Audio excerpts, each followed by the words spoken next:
Salve galera, tudo bem? Como é que vocês estão? Vamos embora com o podcast de hoje. Temos muito assunto para falar. Vamos falar de Olimpíadas, vamos falar de futebol, Copa do Brasil, vitória do São Paulo, rescisão do Rames que pode estar chegando. Chegaram ao acordo.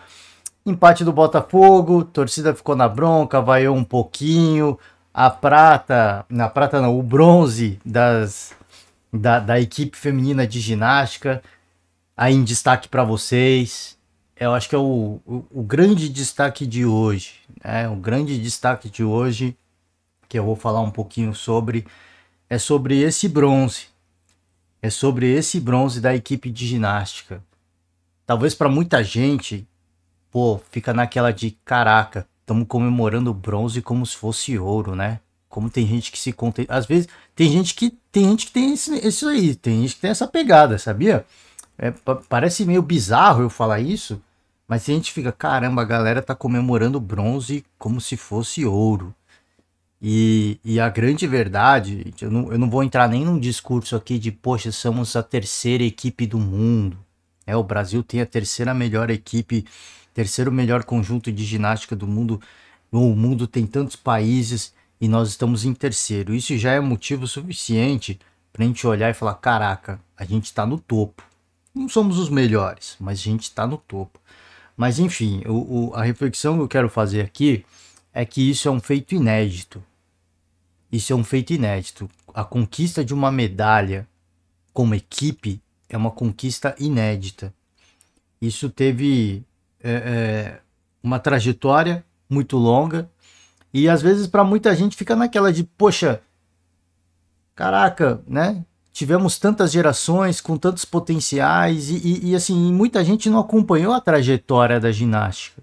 Como é que foi? Tivemos grandes personagens, grandes atletas. Talvez uma geração atrás tivemos uma gigante da ginástica olímpica, Daiane dos Santos, que assombrou o mundo com as suas acrobacias. Poxa, a Daiane era uma referência. E mesmo com a Daiane encabeçando a equipe brasileira, não veio a medalha. Não veio a medalha. É muito difícil. É muita pressão.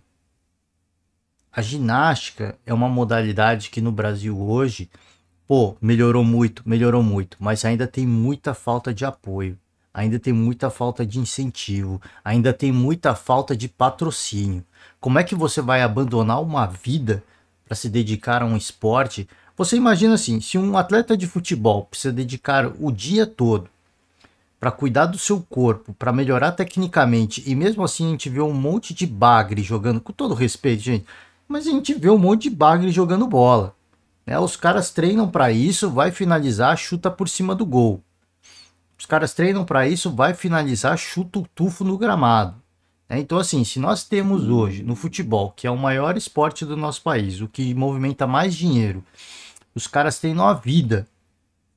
E mesmo assim a gente vê um monte de bagre jogando, você imagina na ginástica, onde você, a margem de erro, eu não sei se você já viu uma apresentação de ginástica, seja no feminino ou no masculino, não há margem para erro.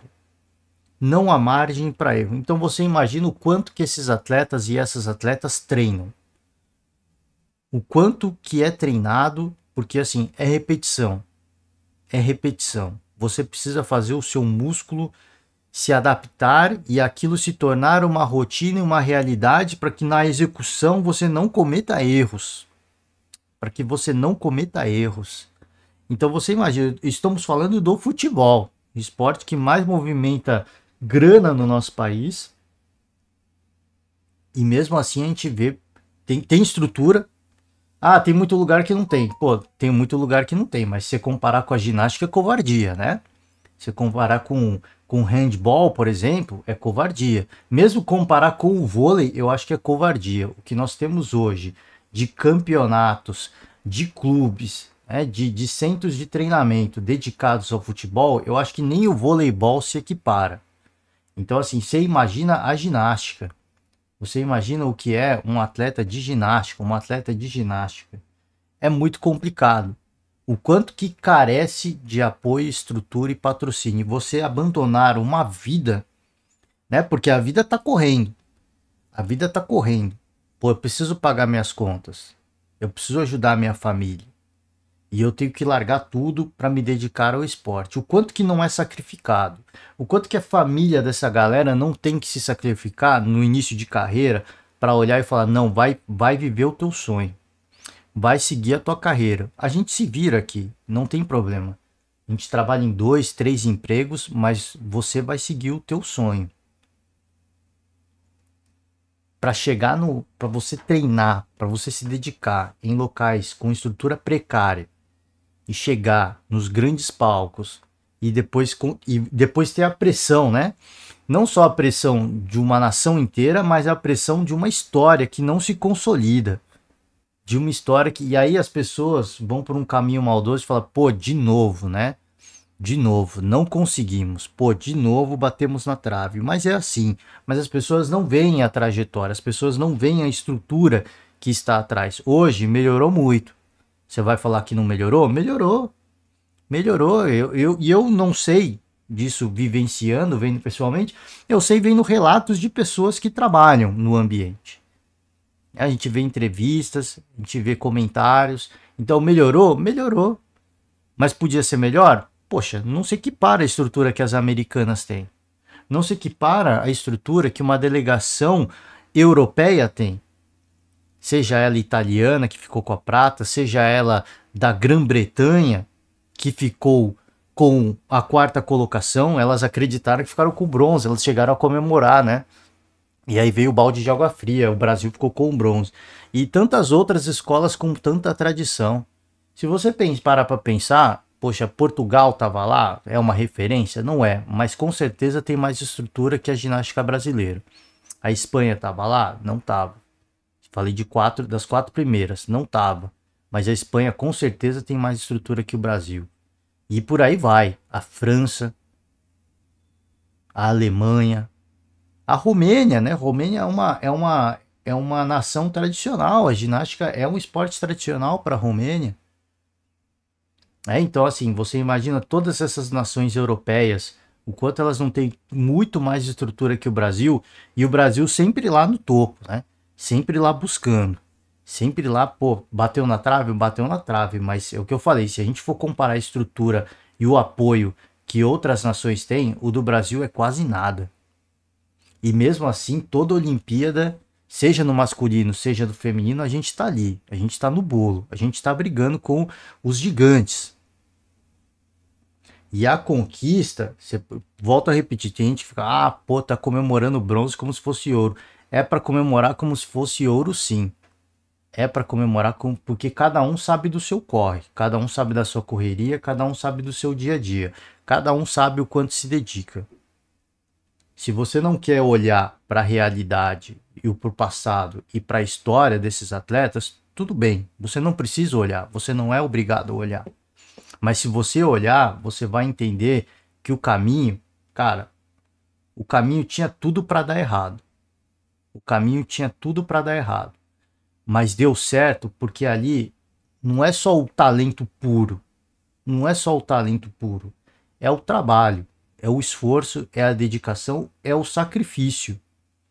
É o sacrifício. Se na sexta-feira você tem a oportunidade e o privilégio de ir para o bar ou ir para a balada, esses atletas não têm. Não porque não tenham condições, mas por opção. É preciso cuidar do corpo. É preciso cuidar da mente. É preciso focar num objetivo. E como eu falei, a gente compara com o futebol e no futebol a gente vê um monte de bagre, né, jogando bola em nível profissional. Na ginástica não há margem para erro. Eu volto a repetir. Não há margem para erro. Qualquer erro custa uma medalha. Qualquer erro custa uma classificação. E qualquer desleixo e qualquer deslize, seja no consumo de álcool, né, seja no consumo de alimentos gordurosos, né, em qualquer tipo de atividade recreativa, seja não cuidando do corpo, não dormindo direito, isso te custa em termos de musculatura, né, de regeneração muscular, de regeneração mental, por que não dizer assim, o descanso mental que você precisa ter para manter os níveis de concentração, para manter os níveis competitivos. Então, aqui a gente fala assim, pô, temos o privilégio de, mas elas não vão porque não querem. Exatamente, porque elas abriram mão disso para estar na elite, para estar no topo. Porque com esporte como a ginástica, onde não há margem para erro, não há margem para você dar uma escapadinha. Pô, essa sexta eu vou no bar. Não, não tem essa margem. Essa é a margem entre você ficar em terceiro e ficar em quarto, como ficou a Grã-Bretanha. Eu não estou dizendo que as atletas da Grã-Bretanha foram curtir a vida, não é isso. É um deslize, é um momento de desconcentração. E às vezes é um dia que você deixa de treinar para ir na balada. Às vezes é um dia que você deixa de comer o alimento ideal para comer um churrasquinho, para comer um bolinho, para comer um pastelzinho. E essa escolha, né, num esporte onde não há margem para erro, ela pode custar caro. Então, se hoje nós temos o privilégio de dizer que somos medalhistas, não é eu que consegui isso, não é você que conseguiu isso, a gente apenas torceu. Foi o sacrifício dessas atletas que levou a isso, porque foi aberto, elas abriram mão de muita coisa para estar lá. E existem tantas e tantas outras atletas que mereciam estar lá e que queriam estar lá, mas esse grupo foi escolhido a dedo e esse grupo se consolidou como um grupo que pode abrir as portas. Eu me recordo do surf brasileiro. Poxa, o surf brasileiro sempre bateu na trave. O Brasil sempre foi um país respeitado no surf, mas a gente nunca ganhava o título mundial. A gente sempre batia na trave. Mas sempre batia na trave e nunca ganhava o mundial. E ficava uma frustração. Pô, somos um país de surfistas. Temos os melhores do mundo. Somos respeitados, mas não temos títulos. A gente não consegue ganhar. Por algum motivo acontece alguma coisa, seja uma decisão questionável, seja uma nota que você não concorda, ou seja mesmo por pressão de ser o primeiro. A partir do momento que o Medina abriu as portas, cai-se uma pressão, cai uma barreira. Não é agora que começou a surgir um monte de surfista. O Brasil sempre teve grandes surfistas. Não foi com o título do Medina que surgiu. E aí vem uma série de conquistas, vem uma série de campeões. Hoje o Felipe Toledo é o atual campeão, né? Mas antes deles vieram tantos outros que tentaram, e que eu falei, por uma série de situações, por falta de apoio, por falta de patrocínio, por pressão. É natural a pressão de ser o primeiro. É complicado, cara. É complicado. Ou você vai lá, pô, surfa pra caraca e o árbitro, os juízes vêm com uma decisão de, poxa, não é possível, cara. Né? Então, assim, existem uma série de situações. E ser o primeiro e ser o pioneiro, ele te custa muito, porque a pressão é muito maior de ser o pioneiro. Então, hoje, cai-se uma barreira, na minha opinião. Ontem, né, no caso, cai-se uma barreira para a ginástica, porque nós sempre estivemos no topo. E talvez essa tenha sido a barreira necessária. Este grupo conseguiu quebrar uma barreira necessária para que a gente busque áreas ainda mais altas. Para que esses atletas olhem para si mesmos e falem, cara, a gente é grande. A gente é grande. Pô, olha uma Simone Biles, fala, cara, não dá para competir com ela. E começa a olhar agora e fala, dá para competir sim. Dá para competir sim. Os grandes também erram. Eles têm mais estrutura. Eles têm mais dinheiro. Isso sempre vai ser assim. Não importa em qual modalidade a gente esteja falando. Mas a gente pode compensar. Com muito trabalho. Vai custar caro. Vai custar caro. Eu vou ter que abrir mão de muita coisa. Eu vou deixar de conhecer pessoas interessantes. Eu vou perder amigos. Mas os de verdade vão ficar. E a gente vai vencer. Né? Então, assim, fica aqui a minha singela homenagem. Eu ia deixar para falar no final, mas abro com isso para que, cara, que sirva de inspiração para muita gente, porque eu falei e eu vou repetir, tem muita gente que tenta, sabe, depreciar o bronze. O ouro, obviamente, é a consagração. O ouro, cara, assim, é a primeira posição, é o que todo mundo quer ganhar. E eu não tô falando assim, pô, você aceitar o bronze é você aceitar que você não é o melhor. Não é esse o ponto. O ponto é o que eu falei, eu gosto de olhar contextos. Eu gosto de olhar realidades. E quando a gente olha a realidade da ginástica, a gente chega à conclusão de que o feito de estar ali, depois dos Estados Unidos, depois da Itália, dava até para ficar na frente da Itália, hein? dava até para ficar na frente da Itália. Mas ficar na frente de tantas e tantas nações europeias, e não só europeias, a gente pode pegar, cara, assim, você acha que na Austrália, que não é uma nação tradicional na ginástica, você acha que elas têm menos estrutura que a gente? Você acha que na Nova Zelândia elas têm menos estrutura que a gente? Poxa, a estrutura que eles podem prover para os atletas é infinitamente superior. E nós estamos na frente de toda essa galera. Mesmo escolas tradicionalíssimas, como eu falei, a Romênia é uma escola muito, uma camisa muito pesada, né? É uma nação muito pesada na ginástica. E nós estamos na frente hoje. Então não é, como eu falei, eu prefiro olhar contextos. E quando a gente começa a olhar os contextos e entender as realidades, a gente chega à conclusão que esse bronze, cara, ele tem um tamanho bizarro. Ele tem um tamanho gigantesco. Ele é colossal.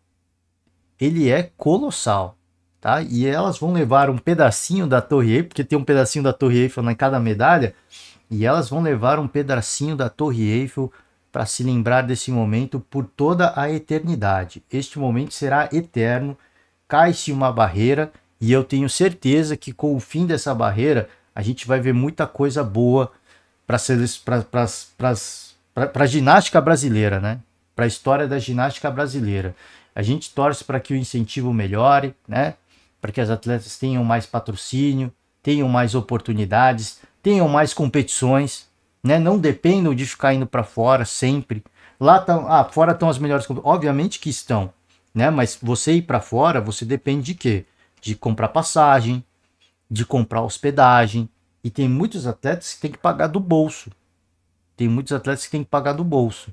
Como é que o cara vai conseguir? Como é que o atleta vai conseguir? É muito difícil. Então a gente espera que, se for em nível nacional, é complicado? É muito complicado. Mas, pelo menos está no Brasil. É um pouco mais fácil. Não tem a barreira da língua. Dá para se virar. Tem um conhecido ali, posso dormir na casa do seu conhecido? Pô, pode. A gente ajuda, pede uma ajuda aqui, pede ajuda ali. Vai chegando. Pô, agora tô bem, tô conseguindo competir, vamos para os grandes palcos? Vamos. E por aí vai, né? É isso, gente. A gente vai retomar com as Olimpíadas. Deixa eu ir para o futebol rapidamente. Tivemos 2 partidas válidas pela Copa do Brasil. São Paulo 2-0 para cima do Goiás. Achei que até demorou para o São Paulo consolidar a vitória, viu? O Goiás ficou muito tempo com um jogador a menos. O Marcão foi expulso ainda no primeiro tempo. Se retrancou. Encontrou dificuldade para furar a marcação, mas era uma questão de tempo, né? No Morumbi era uma questão de tempo. Calero e Luciano construíram essa vitória do São Paulo. O São Paulo já praticamente o atual campeão, praticamente nas quartas de final. Acho que é muito difícil o Goiás conseguir aprontar qualquer coisa, mas é aquela velha história. Você, de repente, abrir mão de uma competição em detrimento de outra, você pode ser punido. E isso aconteceu com o Botafogo. Então, assim, fica de exemplo aí pro Palmeiras ficar ligado também.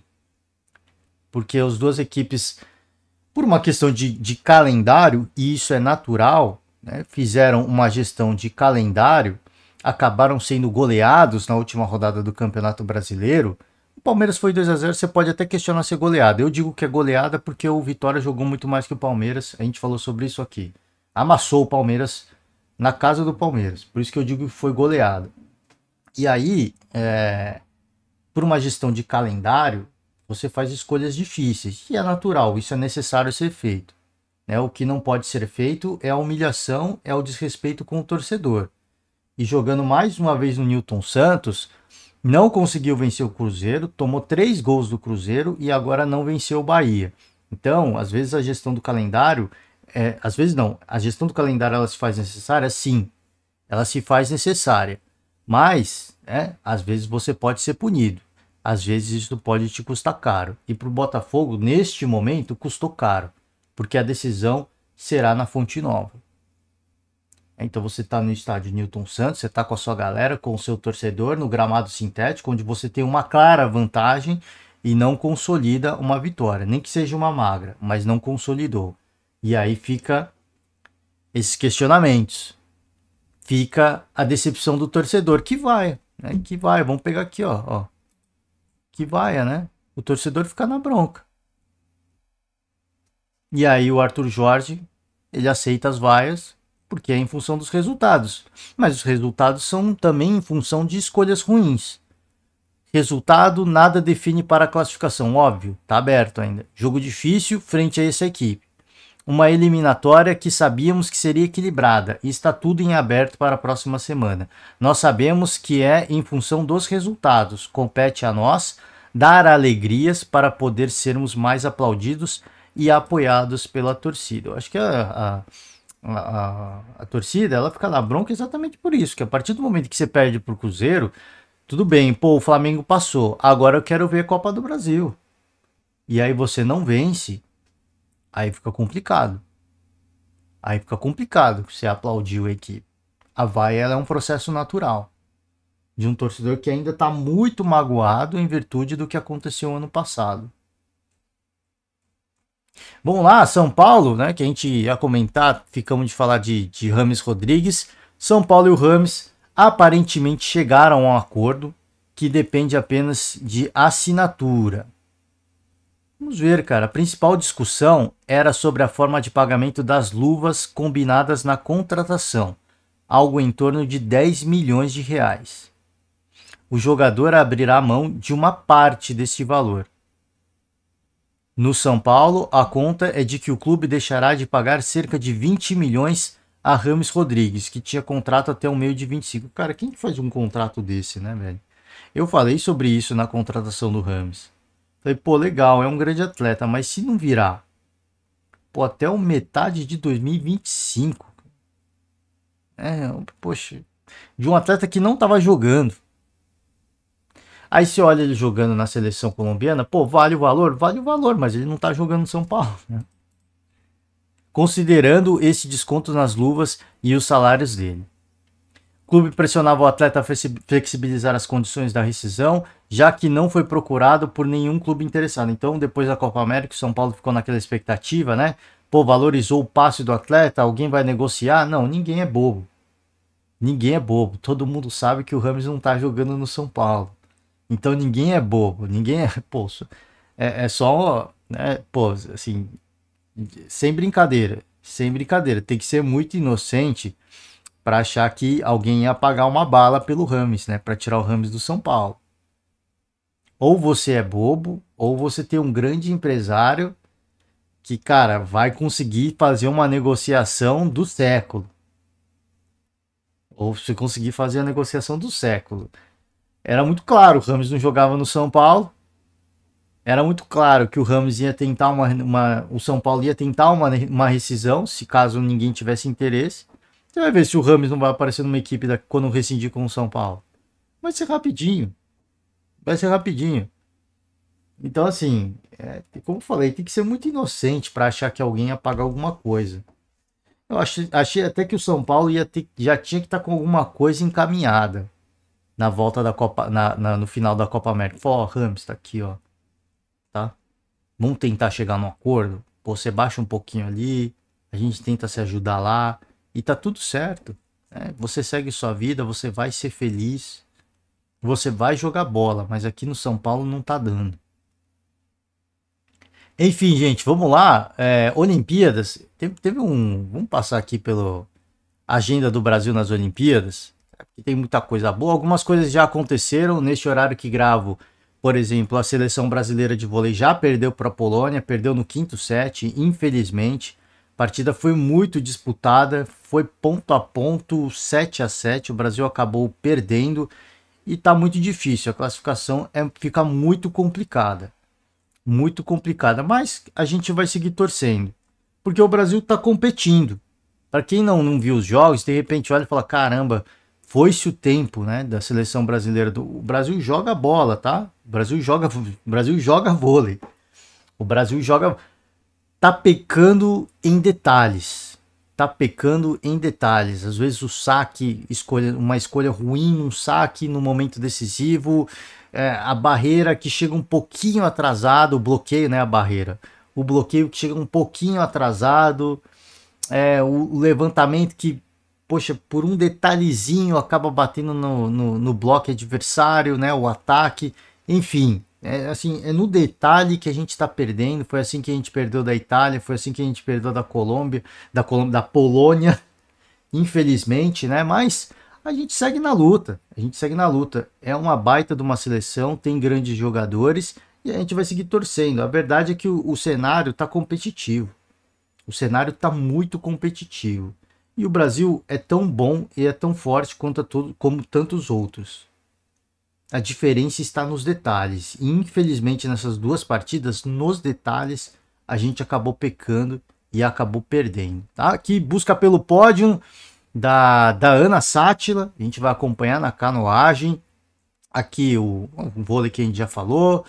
Tivemos também o judô. O Rafael Macedo ele perdeu, né? Tá na disputa da medalha de bronze, se eu não me engano.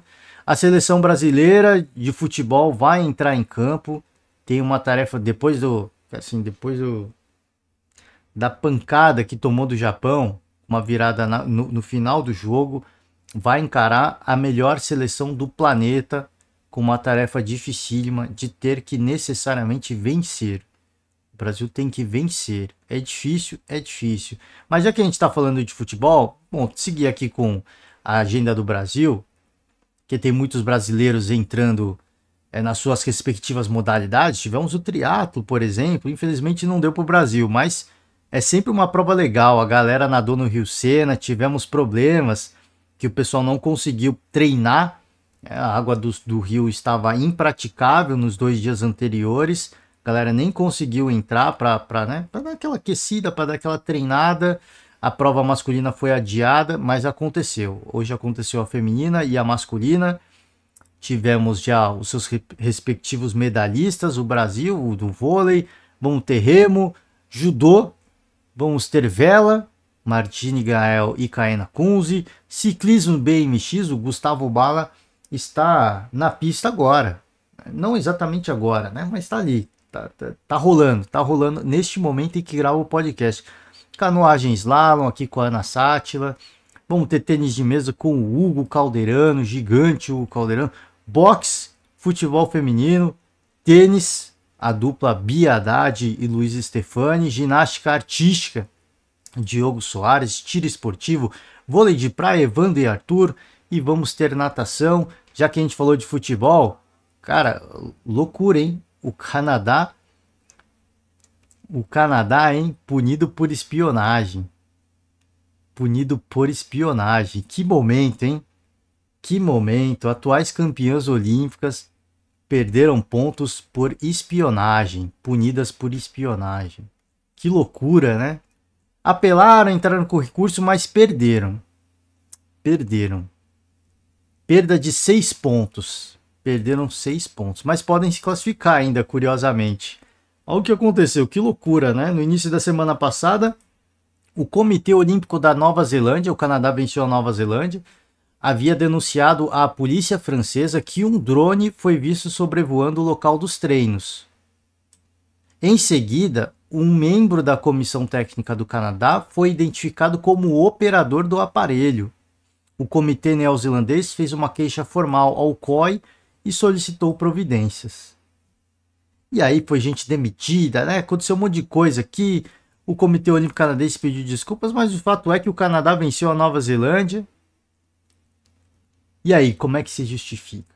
Como é que se justifica? Pô, um membro da delegação foi visto operando um drone. O drone estava sobrevoando a área de treino da Nova Zelândia. Cara, que preocupação é essa, né? Que preocupação é essa? Pô, para quem acompanhou a Copa do Mundo de futebol, viu que a seleção neozelandesa estava lá, mas estava lá porque era anfitriã. É uma seleção fraca. Muito resiliente, elas são muito batalhadoras, elas são muito guerreiras. Correm bastante. Tem jogadoras técnicas, tem, não vou ser também leviano aqui, tem jogadoras técnicas, mas é uma seleção ruim. É uma seleção ruim. Não é uma seleção que se olha e fala, pô, essa vai ganhar medalha. Não vai. Eu acho que elas foram até bem na Copa do Mundo. Não chegaram na fase final, né, na fase de mata, mas elas foram até bem. Um jogo que para mim foi, assim, né, reclamei muito do jogo contra a Filipinas, se eu não me engano. Reclamei muito da arbitragem desse jogo. Mas enfim, acabou perdendo aquele jogo e aquele jogo custou a classificação da seleção neozelandesa. Então é uma equipe fraca. Se o Canadá tá preocupado com a seleção neozelandesa, pô, aí é brincadeira. Aí nem merece se classificar. Com todo respeito, o Canadá tem bola. E aí eu vi também o Canadá jogando um time muito nervoso, mas jogadoras de habilidade, né, jogadoras de talento. Mas aí, pô, você olha e fala, pô, precisa disso mesmo? Precisa mesmo espionar a seleção, né? Olha, você vê que tem muita coisa. Isso pertence ao folclore do futebol. Isso costumava acontecer. Isso costuma acontecer, né? Não vou falar que costumava. Costuma acontecer até hoje. Mas malandro é aquele que não é pego. Mas o que eu tô falando é assim, pô, a espionagem pertence ao futebol, isso é folclórico, isso pertence. É legal? Não é legal, né? Não é legal. Mas o que eu tô falando assim, se uma seleção como a canadense se preocupa com o que vai fazer a seleção neozelandesa, pô, aí, pelo amor de Deus, né? É aquela coisa de vamos embora, vamos voltar para o Canadá, porque nós não merecemos estar aqui. É cabuloso. É cabuloso, mas enfim, né? Enfim, gente, esse foi o dia do resumo esportivo de hoje. Vamos ter aqui, pegar o futebol. A gente falou da agenda das Olimpíadas. E no futebol brasileiro, vamos ter mais Copa do Brasil.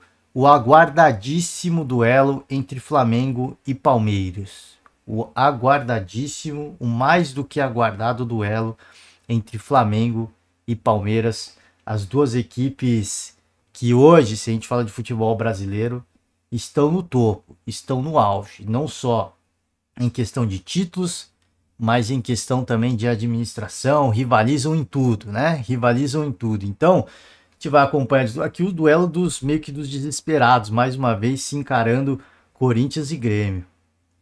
Vamos ver quem sai melhor.